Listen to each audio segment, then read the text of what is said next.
Hello, Federal viewers. Welcome to a chat with political critic Mr. Sumant Raman. Today, the talk of the town in Tamil Nadu's political landscape is all about a viral clip.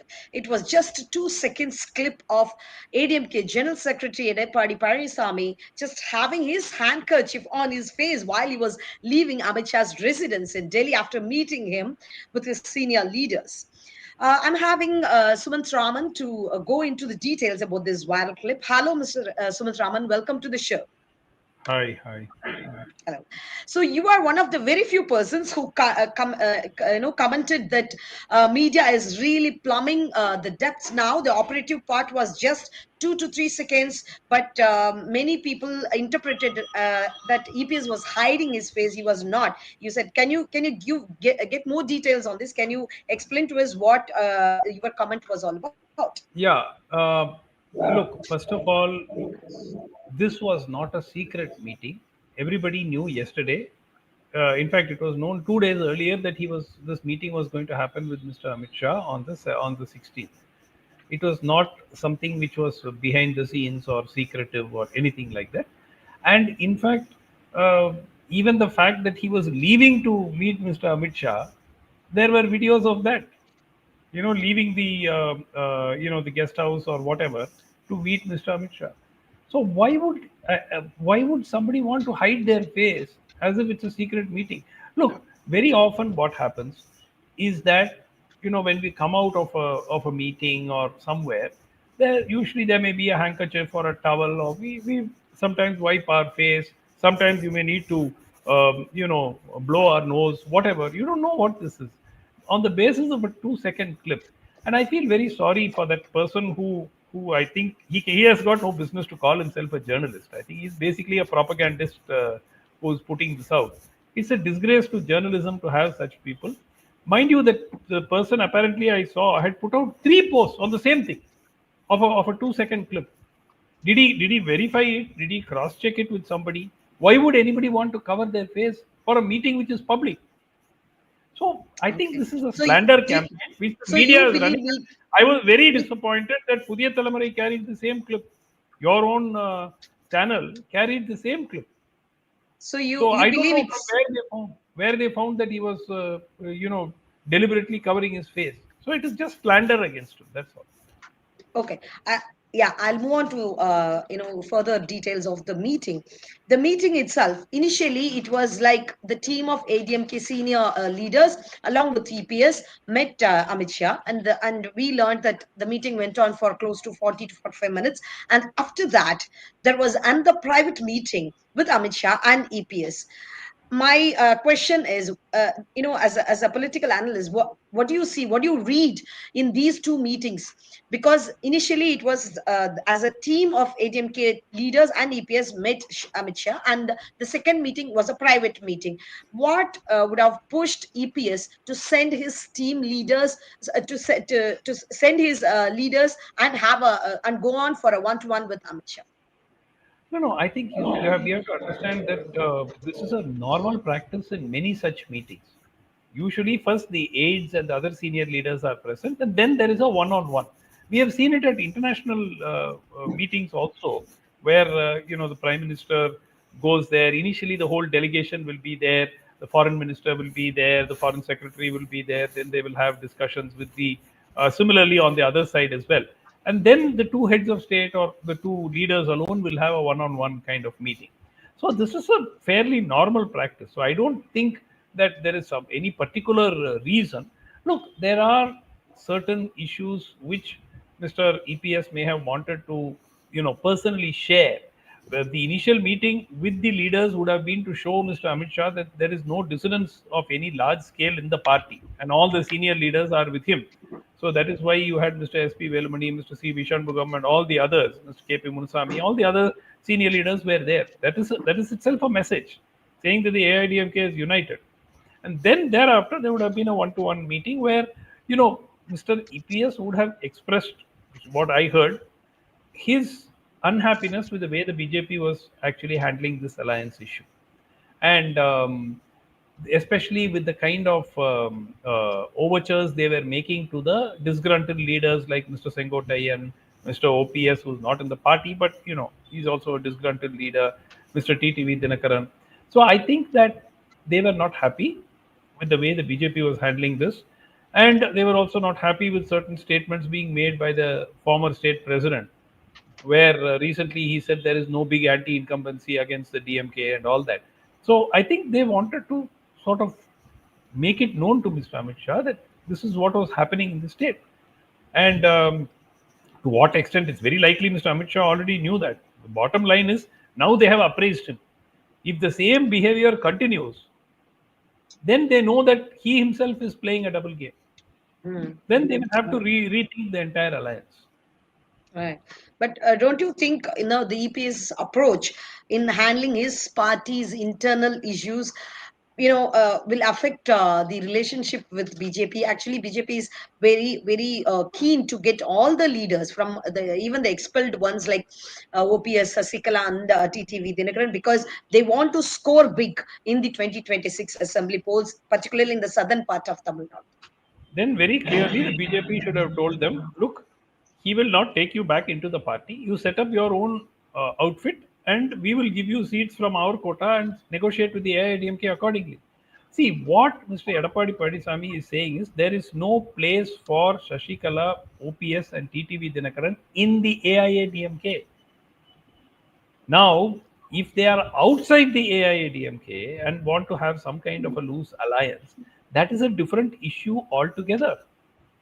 So I think that you have to separate these two issues. One, taking them back into the party. That is virtually ruled out. There is no way that not only Mr. Edappadi, in fact, most of the senior leaders are not for it.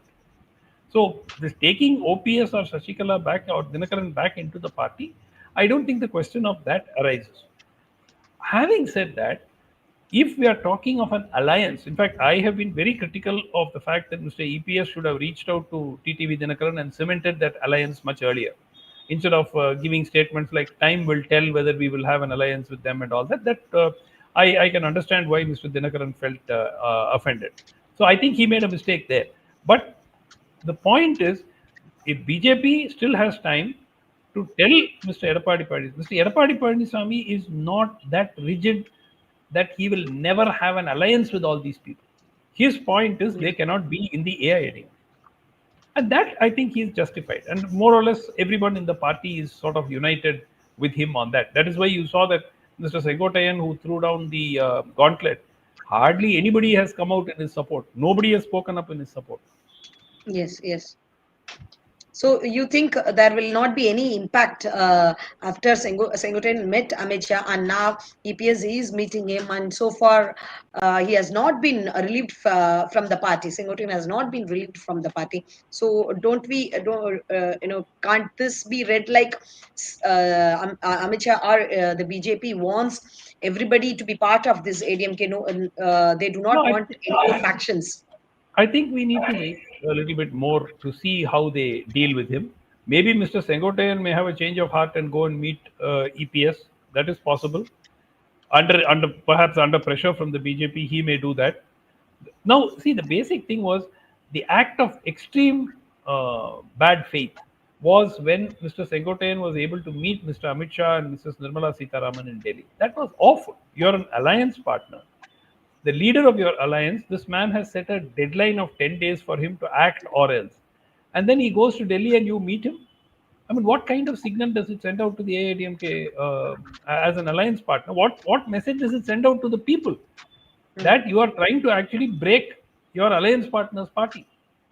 And BJP has already got a fabulous track record of breaking alliance partners, like they've seen with the Shiv Sena and other parties in different parts of the country. So therefore, that trust deficit is there. And I think that it is for the BJP now to take a call. Are they going to continue down the same path by weakening the AIADMK further and pretending to be an alliance partner? I think that if they continue on the same path and we don't see any change in the approach of the BJP, I think it is possible that closer to the election, the AIADMK may break the alliance, which they will be justified in doing. Hmm. Yes. So going back to this, the handkerchief thing, Yeah. DMK senior ministers, Minister Raghupati criticized the alleged act as something might have been happened in the meeting. Probably Edapadi would have felt guilty or would have felt insulted. That's why he was holding his handkerchief over his face.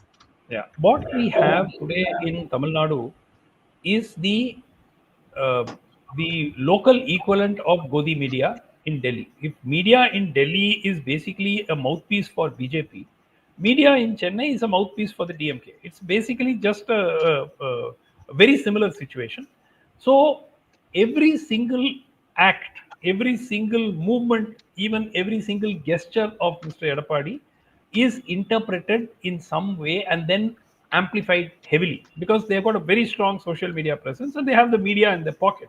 So they can easily amplify all this and then they can. It also helps to divert from the real I issues think DMK facing has the people. more presence than DMK in social Who media has more? platforms. Who has more presence? TVK leader Vijay's party. No, no, Vijay, but Vijay is a newcomer to this whole game.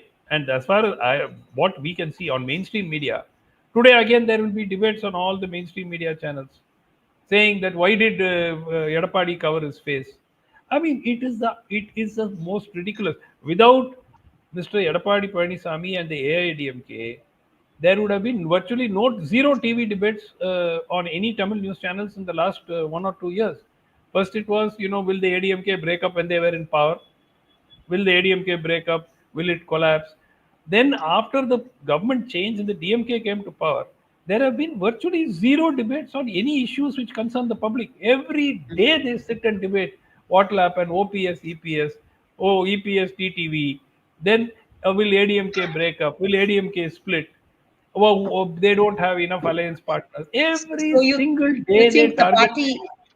So you think ADMK as a party is quite intact, and it's just the media that distorts The with this viral party, yeah, post. I have said it multiple times. The party is weakened. It does not have the vote share it had when at the time of Ms. Jayalalitha. It's in fact probably closer to 25% or thereabouts now. Maybe in the assembly election it tends to go up a little more. Parliament election it will come down. But the point is, it is still one of the most formidable parties in the state, and for many, it is probably on par with the DMK. The DMK never contests alone. I can't remember the time the DMK last contested an assembly election on its own, right? So, in that context, the AIDMK is the largest or the second largest, whichever way we want to take it, political party in the state. Now, having said that, every day, if you keep throwing mud at that party on social media, on mainstream media, some of it will eventually stick. And there is so much of organized media, which is against. And some of these people, I mean, I'm ashamed to even say that they are journalists. They are not journalists. They are propagandists, and we should actually call these people out as propagandists and say that these are not journalists. Sadly, it won't happen. I know that because that's the way the whole cookie crumbles. But unfortunately, for every time we look at the way the media operates in Delhi, it is almost an identical situation in Chennai in reverse, except that here they basically are propagandists for the DMK, and there they are propagandists for the BJP. That's all. Fine, fine, fine. Thank you so much for your views, Mr. Sumant. Please join us, federal viewers, for balanced view that we give, and we Sure. also have some people like Sumant to comment on the reports and the upcoming assembly elections in 2026. Thank you, Mr. Sumant. Thank you, Thank federal you. viewers.